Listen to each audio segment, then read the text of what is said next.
Saludos, buenas tardes. Es el poder de la historia. Estamos en la plataforma del poder de la tarde.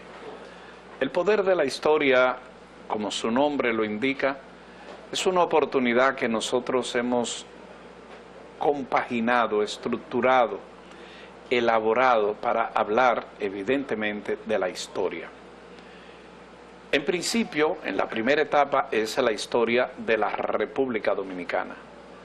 Y como ustedes saben, hemos venido desarrollando diferentes etapas desde el inicio de nuestra nación, que evidentemente no hay que ser muy ducho para recordar que fue en el 1844 cuando nació la República Dominicana.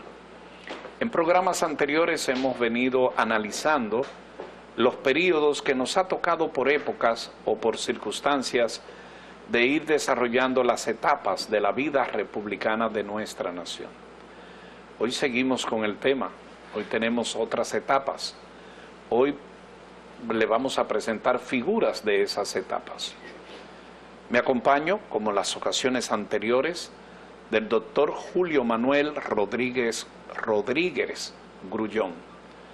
El doctor Rodríguez Grullón es miembro de la Academia Dominicana, es miembro del Instituto Duartiano Dominicano. Es médico, es una figura importante en la sociedad dominicana que ha venido durante años manifestándose en el interés de dar a conocer los acontecimientos históricos como son. Nuestra nación adolece de muchas erratas, de muchas mentiras, de muchas situaciones dichas, insinuadas o desarrolladas que no se corresponden a la verdad. Y se han creado percepciones históricas imperdonables. El poder de la historia toma una arista para ir construyendo, edificando y dándole valor a los acontecimientos históricos. Recuerden, la historia no es lo que usted dice, es lo que usted puede demostrar. Y en el poder de la historia es un grato placer saludar al doctor Rodríguez Grullón. Gracias. Vamos a continuar, como tú dices, con nuestra historia después de ese periodo inicial donde el que hizo el país fue expulsado. Y que es Juan Pablo Duarte. Sí, Juan Pablo Duarte, y que no fue hasta que Luperón llegó al poder que tuvimos gobiernos realmente pensando en República Dominicana y en desarrollarla. Anteriormente, Báez o Santana querían que el país se anexara o perteneciera a una de las potencias, y fue Luperón quien realmente comenzó a desarrollar un gobierno con miras nacionales, con mira a que se fortaleciera la nacionalidad dominicana. Tuvo problemas. El primero, él siempre quedó muy impresionado de Pedro Francisco Bonó. Bonó es de los pocos dominicanos en la época que se buscó fuera, estaba en el gobierno de la Restauración junto con Espaillá y otros. Y cuando Polanco fusiló a Salcedo, él se enfureció, se fue a San Francisco de Macorís, dijo que no se metía más en política. Luperón lo buscó para presidente en el 80, en el 82, en el 84, en el 86, y no quiso. En el 1882. Ni en el 84. 1884. No, la rechazó. Y entonces Luperón buscaba a otra gente. Luego ya cuando en el 87... Gregorio Luperón, que era el hombre que tenía las fuerzas y el dominio del control del país y que pudiera orientar... en 1879 él tomó el control político del país. Y su candidato preferido siempre fue Bonó. Bonó escribió una novela. Pedro Francisco Bonó. Pedro Francisco Bonó. Él escribió una novela, El Montero, donde retrata la vida en el campo de la época y cómo el joven desde los 8 o 9 años le daban su machete. Y que por eso ellos se llamaban los macheteros, que era un tipo que no trabajaba en una finca definida, sino que andaba por los campos manejando el machete y alimentándose de animales, y que él señala que en las luchas contra Haití esos macheteros eran la primera línea de ataque en el ejército. Bueno, pero Luperón tiene su periodo, después viene Meriño. Cuando Bono rechaza, entonces tiene que poner a Lilis, que era el militar que sostenía a los azules. Y Lilis, en esos primeros 2 años, que estaba bajo la tutela de Luperón, digamos que se portó relativamente bien, pero sentó las bases para él desplazar a Luperón. Entonces, cuando termina su periodo, que Luperón pone a Francisco Gregorio Villini, él conecta a Alejandro Bosigil, que era de su gente. Le hacen la vida imposible a Francisco Gregorio Villini, que renuncia. Entonces coge la presidencia a Bosigil y prepara... Alejandro Bosigil. Alejandro Banilejo Bosigil. Y prepara... No, él no era... el que era Banilejo era Francisco Gregorio Villini. Perdóname, exacto. Gregorio Alejandro Bosigil, sí. No era... Ese era el lilicista, no, ese no era, ese no era de Bani, era Francisco Gregorio Villini, que fue el que Luperón puso, exacto, después de la presidencia de Lili. Pero que Lili ya quería el poder. Entonces, a través de Alejandro Bosigil, le hicieron la vida imposible a Francisco Gregorio Villini, que no terminó, renunció y cogió Bosigil, y entonces preparó el camino para que volviera Lili en 1887, ya como dictador. Bueno, ya como dictador. Vamos entonces a hablar de la figura de Lilis. Exacto. Lilis es muy importante en esta sociedad. Vamos a definirlo y vamos a comenzar, que ahí lo tenemos en pantalla, por lo que fue Lilis, dando su descripción. Ulises Heró vamos a dar el nombre completo de él, ¿verdad? Heró Lebel. Heró Lebel. Él no tenía sangre dominicana, era hijo de haitiano y de una posiblemente santomeña. Nació en Puerto Plata, eso sí. Sí, Lilis nació en Puerto Plata, es puertoplateño. Sí. Y Luperón también. Y es de la tierra de Gregorio Luperón. Sí. Era un poco más joven que Luperón y siguió a Luperón en las guerras civiles y luego tomó el mando de los azules. ¿Cómo llega Lilis a su primer periodo, que fue en el 1800? Luperón lo pone en 1882, 82-84. 82, que fueron 2 años. 2 años, perdón, 84-86 fue perdón, 80-82 fue Meriño, 82-84 fue Lilis, 82-84, 2 años. Porque pusieron el periodo presidencial lo pusieron de 2 años. Sí, eran 2 años. ¿Por qué usted dice que lo puso Luperón? Sí, porque Luperón era no, yo sé que lo puso, pero ¿cómo se manifiesta eso? Es para un poco desarrollar el tema. Nada, se reunían, hacían reuniones los azules. Y Luperón porque procede del Partido Azul. Sí, porque y como se hace ahora sin hacer primaria, sin hacer esto y aquello, exacto, y sin hacer encuestas, sin hacer primaria, Luperón marcaba la línea, dice, este es el hombre. Y este es el vice, Luperón. O sea, se decían los azules, pero no era un partido organizado como los de ahora, ni mucho menos. Grupos de amigos de Luperón, que para oponerse a los de Báez, que se llamaban los rojos, ellos se pusieron los azules, y entonces Luperón, cuando hacían las reuniones, decidía quién iba a ser presidente y los principales cargos. Bueno, entonces estamos hablando de Ulises Hilarión Herós Leber, que fíjense ustedes, nació un 21 de octubre de 1845. Sí. Es decir, cuando se hace la independencia de la República en el 1844, Lilis no había nacido, nace y tiene 1 año, el año después. Sí, sí. Entonces, nace en el 45 en Puerto Plata, sí. Ulises Hilarión Herós Leber. De padre haitiano alias, y madre santa. Su mamá le puso Lilis. Sí, alias Ulises Heró, mejor conocido como Lilis. Que su mamá le puso ese su mamá le pone ese apodo. Ese apodo. De Lilis. Y su primer periodo fueron en el 84 al 86. No, 82-84. 82-84. Que es Luperón que lo pone porque Bonó no acepta. No acepta.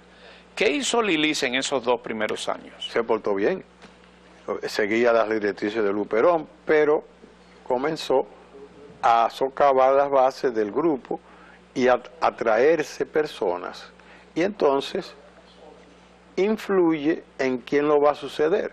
No pone el presidente, que lo pone Luperón, Gregorio Villini, pero pone el vicepresidente, Alejandro Woz y Gil.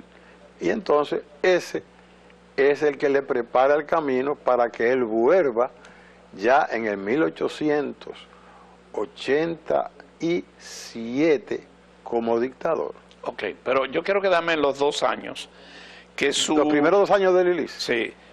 Casimiro de Moya fue su vicepresidente. Sí. Y como usted señaló, ya él venía precedido de Fernando Meriño. Sí. Y fue del 1 de septiembre de 1882 Sí. al 1 de septiembre de 1844. 84, perdón.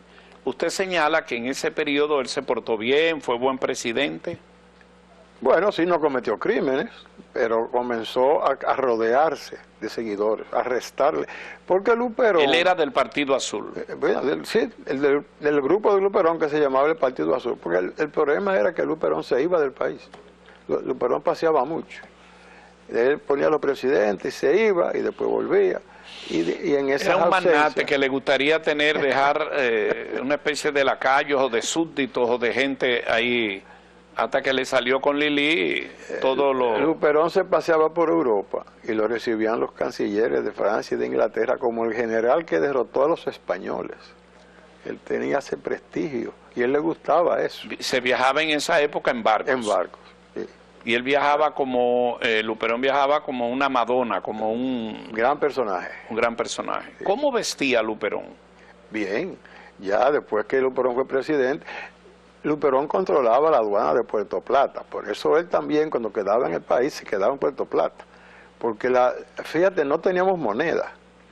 Las entradas del Estado eran las aduanas.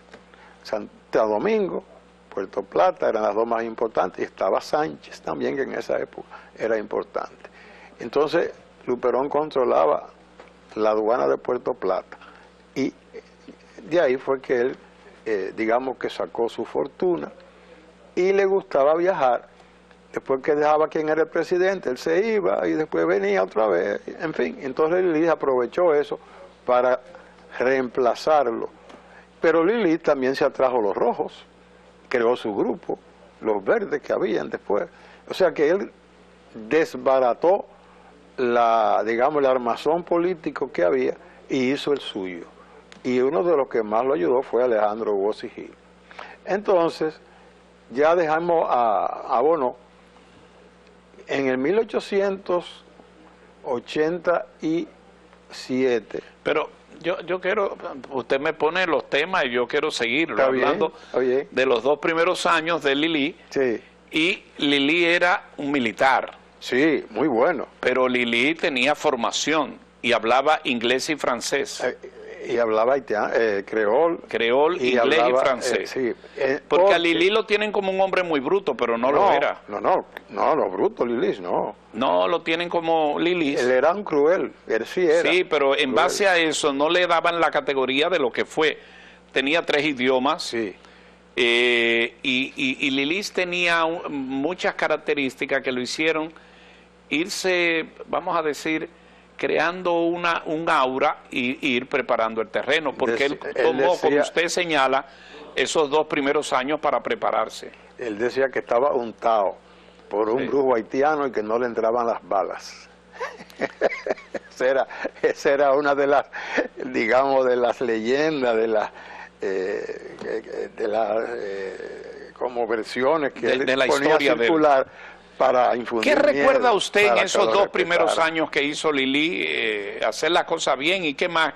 ¿Qué se caracteriza de esos 2 primeros años? Bueno, la lucha contra Cesario Guillermo, que era el gran opositor militar en esos años iniciales de los azules. Lili lo derrotó cuando era presidente Meriño y luego volvió cuando era presidente Lili, y Lili volvió y lo derrotó. ¿Dónde lo derrotó? ¿Dónde fueron esos acontecimientos? Primeramente en el este, ahí en esas montañas que quedan cerca. A Hilarión. De cerca.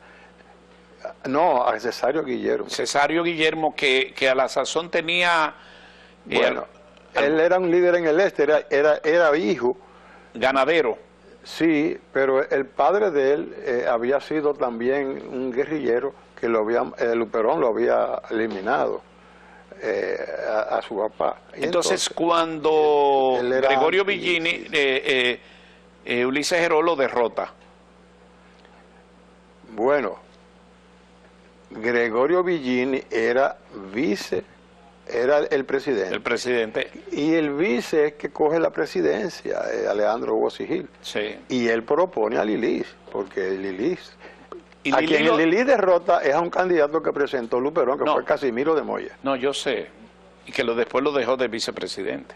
Sí, exacto. Porque se usaba la razón ser eso. Ahora, así es. Así que hay una calle de Casimiro de Moya. Así es también. Mi observación es, porque yo quiero estar en esos detalles que no son típicos.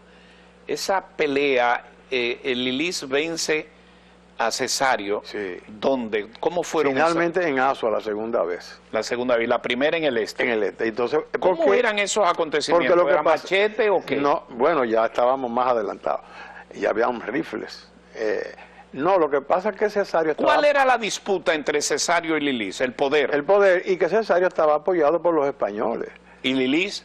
No, Lilis era dominicano. Porque Luperón derrotó a los españoles en la Restauración. Sí. Y entonces quedó un ambiente antiespañol en el país por unos años.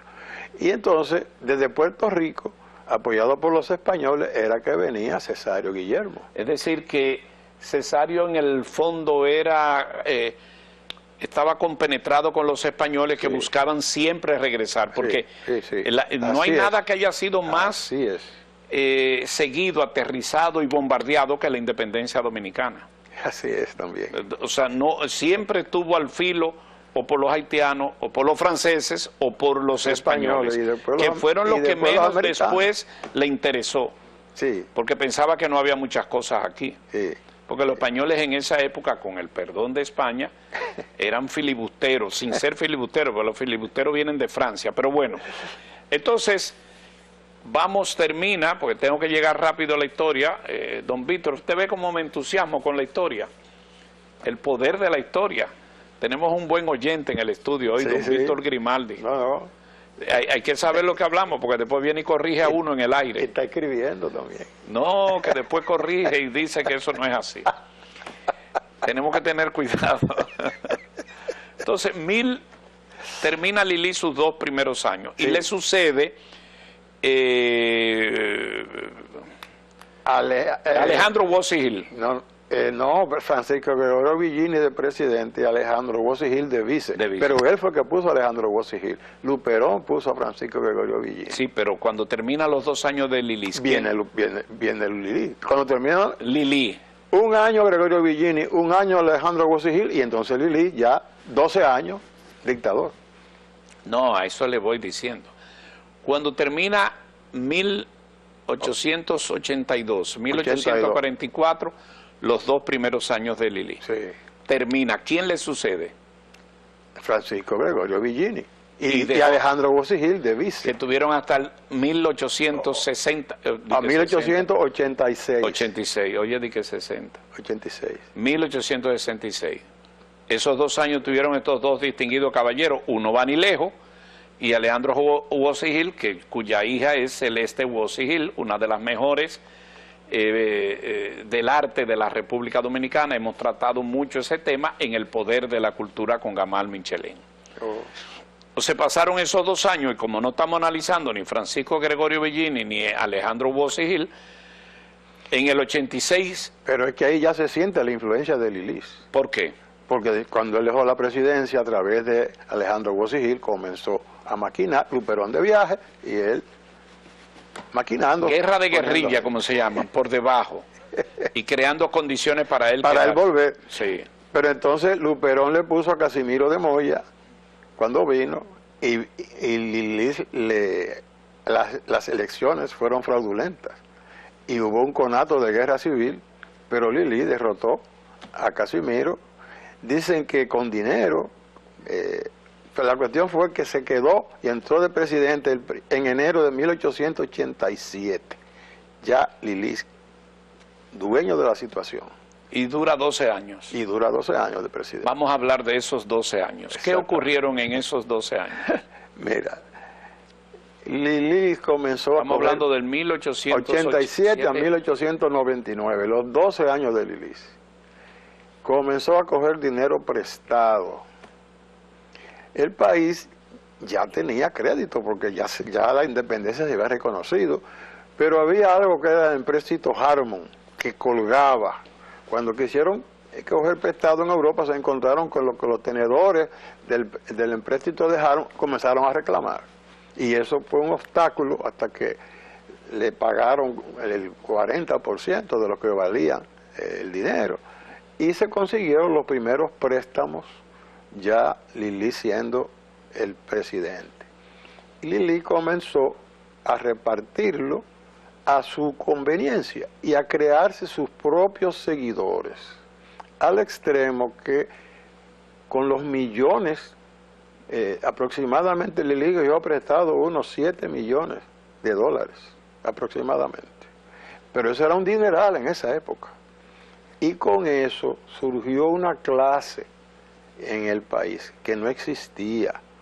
Tú coges la fecha de inauguración de los clubes que había, y de la gente llamada de primera, en San Pedro de Macorís el 2 de julio, aquí en la capital el Club Unión, en Santiago el Centro de Recreo.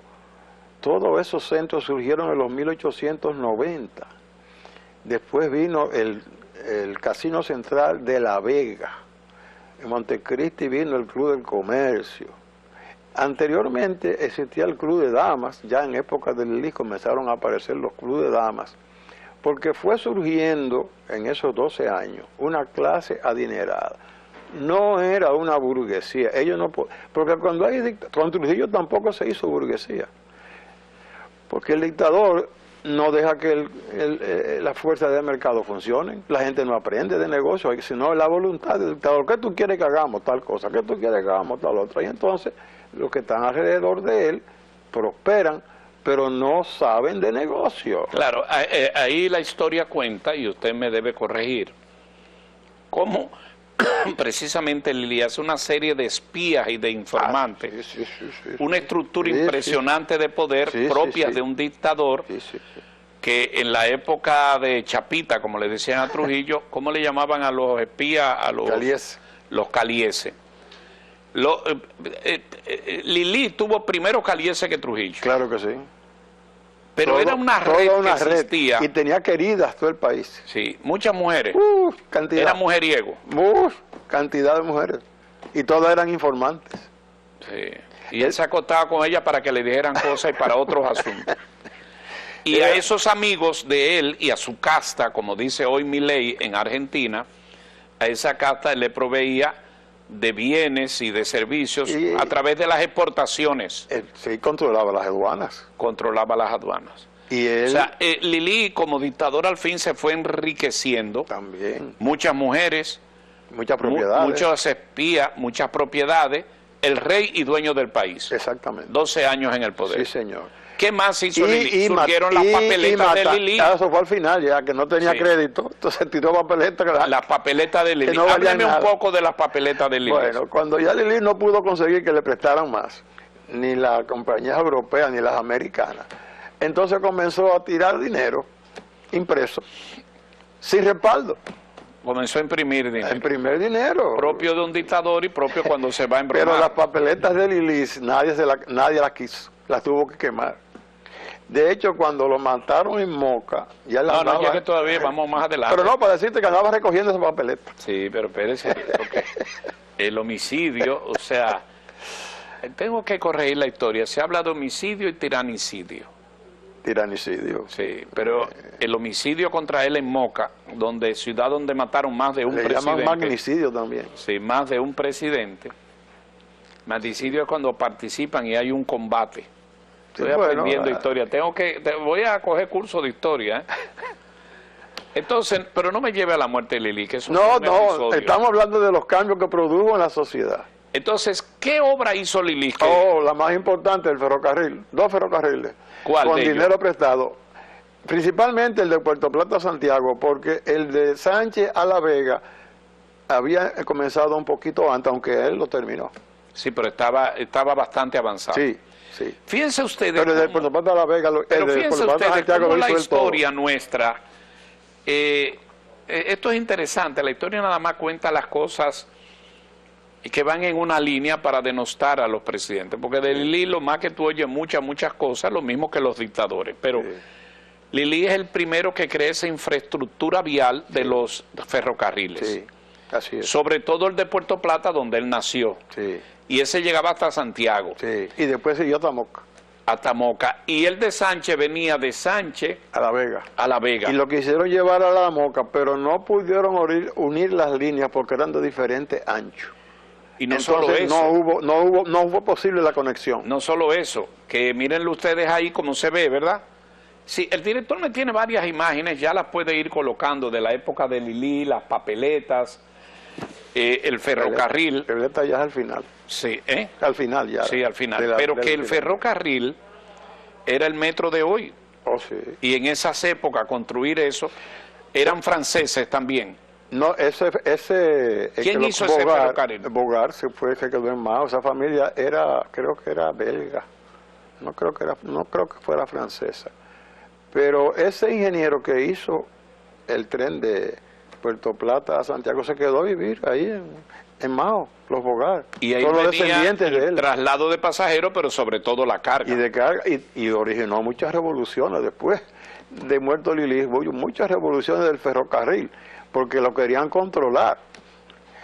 Los ferrocarriles, cuando Trujillo, fue que decayeron porque se perdían los pedidos. Entonces aparecieron los camiones, las empresas tenían sus camiones y las cargas las controlaban ellos todo el tiempo. Sí, y una cosa va tumbando la otra. Y es una pena que se haya perdido ese esquema de ferrocarriles, que todavía quedan las vías por donde cruzaban, porque eso hubiese sido hermoso, conservar la historia y hasta turístico hubiese sido eso, obviamente. Así es. Con un equipamiento diferente, con todo cambiado. Bueno, los ferrocarriles son más modernos, más rápidos, pero estaban las vías ahí, las vías férreas se siguen usando igual. Lo que ha cambiado es la máquina que va por arriba, pero siguen siendo ferrocarriles. Y dejaron de funcionar a principios del Trujillo porque se perdían las mercancías y lo dejaron de usar los dueños de empresas y los camiones hicieron su aparición. Y como ya entonces teníamos carreteras que habían dejado los yanquis, pues el ferrocarril cayeron en desuso. Pero volviendo al tema de Lilis y el cambio en la sociedad, Lilis dejó una clase alta que llamaban de primera y el resto del pueblo. Trujillo después quiso, que no era esa clase de primera, pero eso se casó en Montecristi con una jovencita de la clase de primera, pero no Lilis.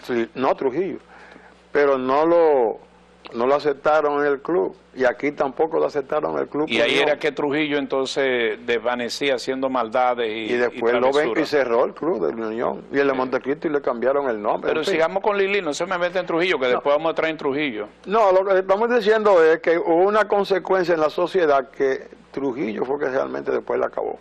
Pero Lilis modificó el esquema de vida en el país. ¿Por qué? Porque incrementó negocios, los negocios, la comunicación, y creó una clase alta que no existía. Los dominicanos, los que habían adinerados en tiempo de Duarte, de Báez, de Santana, no eran suficientes para hacer una clase social. Fue con Lilis que surgió esa clase. ¿Quiénes eran los lugartenientes? ¿Habían intelectuales alrededor de Lili o era él con su sapiencia? ¿Cómo era la estructura de gobierno de Lili? Él y fusilaba y mataba a mucha gente. Lili fue cruel. Lili podía ir a un pueblo y cuando él compró un par de barcos y podía ir a un pueblo y decir, ¿y quiénes eran los antililicistas ahí? Cogía, los recogía, los metía en la bodega del barco y cuando venía para la capital lo tiraba todo al agua para que se ahogaran. Mataba gente así por grupo. Lili organizó un ejército, el primer ejército disciplinado y con armas que hubo aquí fue el de él, que lo desbarataron cuando él murió. Fíjate bien, otra cosa, el de Trujillo no, siguió igual. Después se dividió y tuvimos una guerra civil. Pero el de Lilis, cuando él murió, Horacio Vázquez y Jiménez desbarataron ese ejército. Y por eso fue que caímos entonces en los periodos de unas guerras civiles de Bolos y Colugos, porque no había ejército. El primer ejército realmente organizado... Una guerra entre civiles. Prácticamente, civiles con armas. ¿Cómo adquiría Lilis, de qué nación, el armamento que tuvo para edificar, para estructurar a sus fuerzas de élite y sus fuerzas de calle? Él traía las armas de Francia al principio, después de Estados Unidos. Él tuvo un ejército muy disciplinado y muy eficiente. Y por eso se sostuvo en el poder hasta que lo mataron. ¿Cuándo surge la historia de Lili? No me muevan esos altares. Eso es algo que no hemos tocado. Se van a caer esos santos. Porque se me van a caer algunos santos. Ese es un tema muy interesante. En tiempos de Lili es que surge lo de los tres pares de la patria. Esa historia es muy buena que hablemos. Adelante. Mira, sabemos que Duarte lo borraron del mapa. Entonces, Sánchez, lo borraron del mapa porque siendo el que es libertador, el ideólogo de todo, lo desterraron, se fue y vivía en Venezuela, en la selva, 12 años, nada. Nadie sabía de él ni querían saber de él. Nadie se sabía, no lo podían mencionar. Después que él se fue, lo mencionaron en San Cristóbal al hacer la Constitución y Bobadilla casi fusila al que habló de él. Tomás Bobadilla. Sí, cuando hicieron la Constitución de San Cristóbal. ¿Eso lo hacía por sombra o porque no quería saber de Duarte? Por las dos cosas. No, porque tenían ideas diferentes y porque era el que le podía disputar el poder, las dos cosas. Entonces, Duarte tiene ese periodo que desaparece de la historia y es Meriño el que después lo trae, pero Fernando Sánchez, de Meriño sí, como presidente. Es que trae los restos que llegaron ahí cuando yo estaba en el líder presidente, sí, pero fue Meriño el que lo fue trajo. Meriño que era sacerdote. Sacerdote del arzobispo. Pero un sacerdote que tuvo muchos hijos.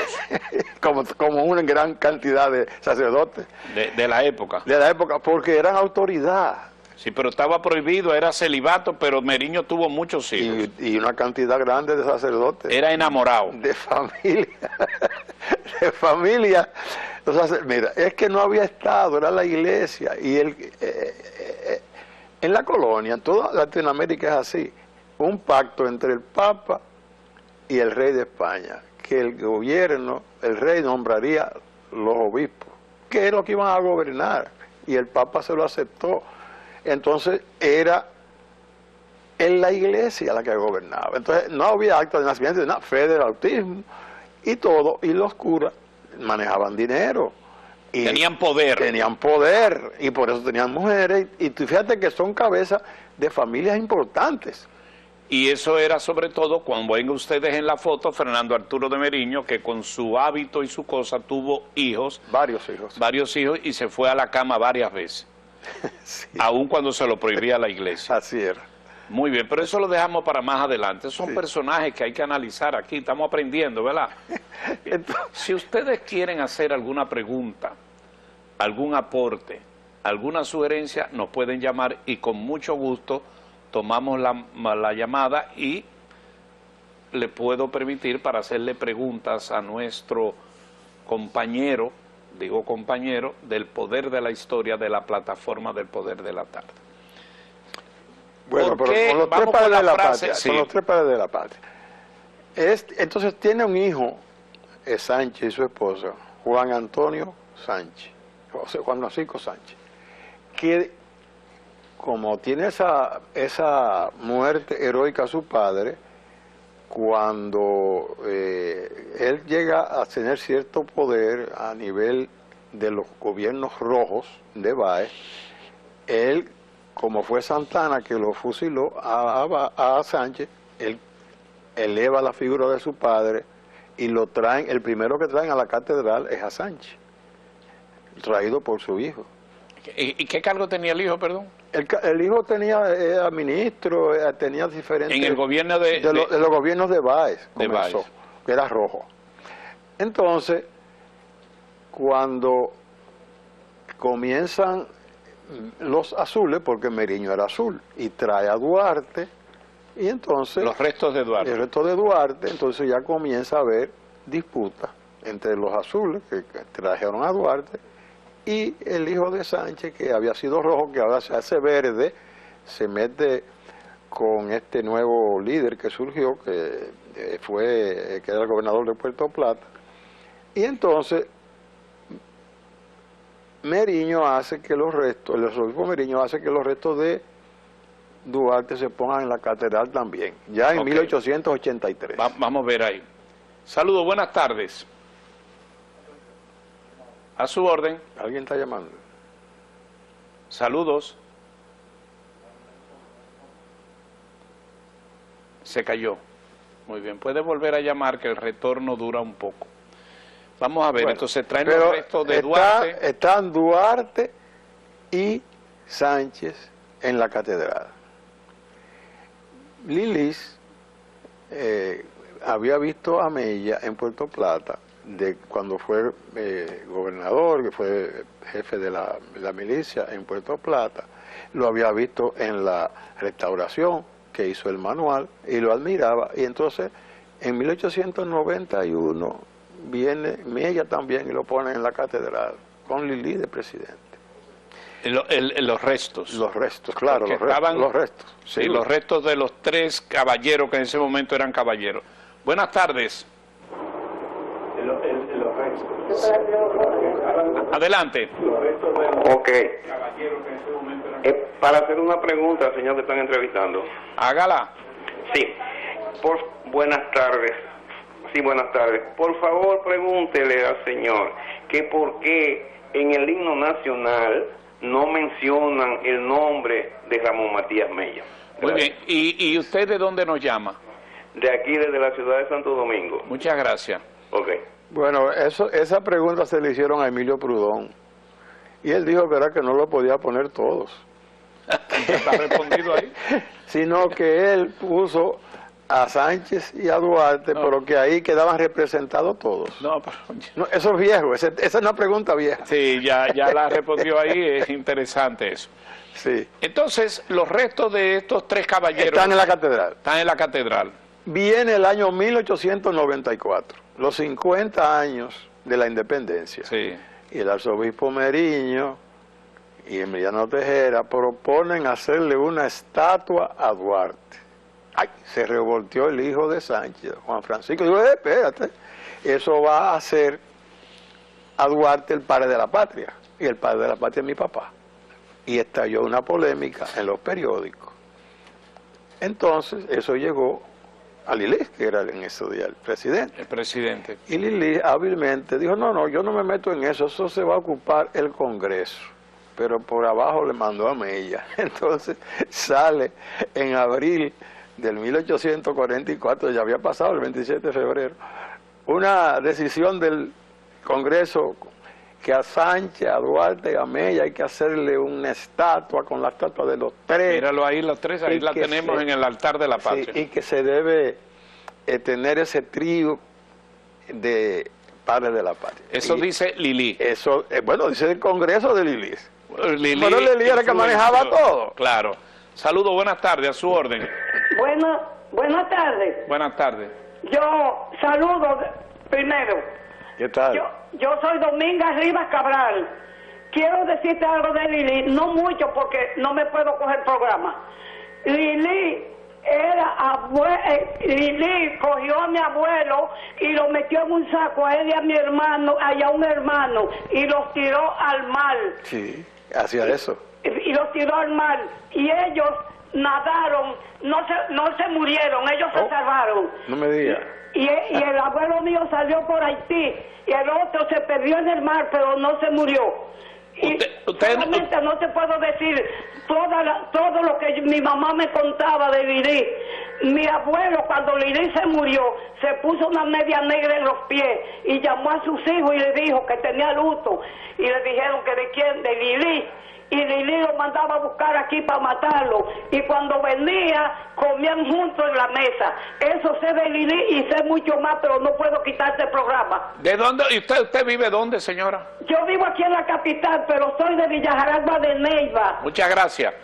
Qué buena llamada. Es cierto que Lili tiraba a la gente al mar para que se ahogara. Pero qué testimonio más interesante. Ella Gracias. Ella lo confirma ya. Sí, otra llamada. Saludos, buenas tardes. Estamos en el poder de la historia. Hoy estamos hablando de Ulises Hilarión Eros Lever, alias Ulises Heró, mejor conocido como Lilis. Buenas tardes. Buenas tardes. Habla Roberto Santos desde San Francisco de Macorís. Adelante. Con la siguiente observación. Lilis representó con sus políticas la transición de la dependencia europea a la dependencia norteamericana. Al final. En términos políticos, económicos, militares y culturales. Además, me pregunto para mí mismo, de manera muy íntima, si en la Primera República Buenaventura Báez Sánchez fue seguidor de Buenaventura Báez, Sí. y Mella de Lilis. No. ¿Hasta qué grado Mella de Santana. Mella, cuando regresó del exilio, que también estaba exiliado su líder, Buenaventura Báez, sirviendo como asesor de la reina de España en Madrid? ¿Hasta qué grado Sánchez pudo haber regresado para luchar contra España o para luchar por el retorno de su líder Buenaventura Báez? Muchas gracias. La contesta. Bueno, es cierto, Lilis al final, como ya no le prestaban dinero los europeos, se tiró hacia los americanos y comenzó a traer la influencia norteamericana. O sea, que tiene razón. Eso es cierto. Ese caballero de San Francisco de Macorís. Él tiene Muchas gracias. un poquito de error porque Mella era de Santana, porque todavía no teníamos a Lili. Ramón Matías Mella No conoció a Lili. era santanista. Y Sánchez se hizo baecista. Cuando regresaron del exilio, que es una cosa que uno no se explica, porque eso fue lo que lo votaron. Claro. Saludos, buenas tardes. Su orden. Bueno. Sí. ¿Es el programa de...? Sí. Yo quiero hacer al doctor. Sí, ¿de dónde usted llama? De aquí, de la capital. Haga la pregunta. Pregúntale al doctor si en el 68 él trabajaba en el Marión como médico. No, yo nunca trabajé en el Marión. Que nunca trabajó en el Marión. No, nunca. No. ¿Nunca trabajó en el Marión? No. Soy médico, pero nunca trabajé. Es médico, pero será otro. Gracias por su llamada, señora. Bueno, siguiendo con el tema de los tres padres de la paz. Sí. Cuando sale entonces de parte del Congreso de Lilis, eso de que estatuas a Sánchez, a Duarte y a Mella, se revolteó entonces otra vez Juan Francisco Sánchez, dije que de dónde sacaban a Mella, que era disputa era entre Sánchez y Duarte, y entonces parece que él era influyente en época de Lili, él era ministro y era del grupo del poder. A los 15 días viene otra decisión del Congreso de Lilis, que ahora solamente bustos y estatuas a Sánchez y a Duarte. Pero en la práctica no hicieron nada. El comité que habían hecho el arzobispo Meriño y Emiliano Tejera para recoger fondos para la estatua de Duarte siguió funcionando. Después hicieron otro ya más tarde en el siglo XX, en los 1920, y le hicieron la estatua a Duarte, y ahí está en el Parque Duarte, que se inauguró el 16 de julio de 1930. Trujillo no fue a la ceremonia, pero sí fue Treyureña y fue también Francisco Enrique Carvajal. Esa es la historia de cómo comenzó lo de los tres padres de la patria. A su orden, buenas tardes. Sí, buenas tardes. La verdad que están haciendo un programa impresionante con relación a la historia, Muchas gracias. Pero, y quisiera aprovechar que tenemos un invitado tan versado en este tema histórico para aclarar una inquietud, o mejor dicho, que me aclaren una inquietud respecto a que Luperón estuvo contemporáneamente con Lili, y siempre he pensado que hubo una actitud en cuanto al proceder de Luperón y cómo él permite que siendo la persona ilustre del momento histórico, que Lili vaya tomando cuerpo, porque vamos a decir que históricamente ha habido una especie de como yo resolver mi situación,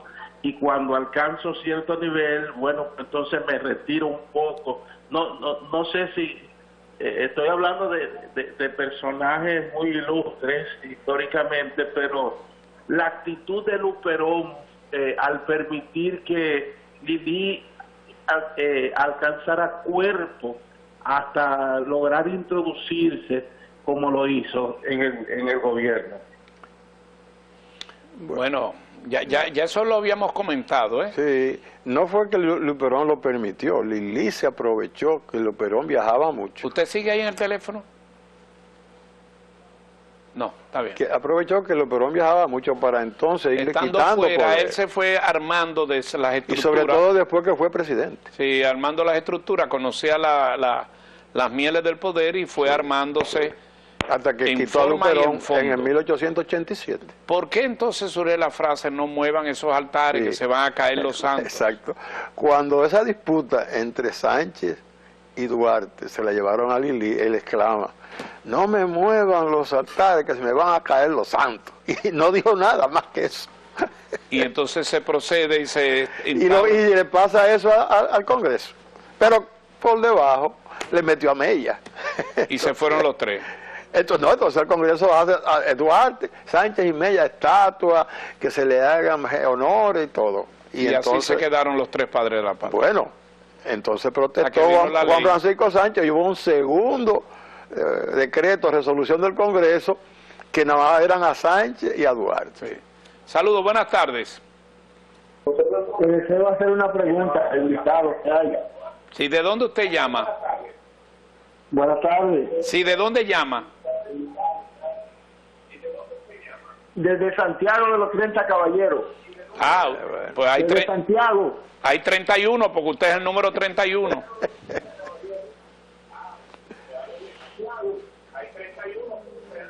¿Qué? No. ¿Pero qué pregunta? Dicho la pregunta. La pregunta que yo le quiero hacer al invitado es... Él no es invitado, él es anfitrión también, pero dígame la pregunta. que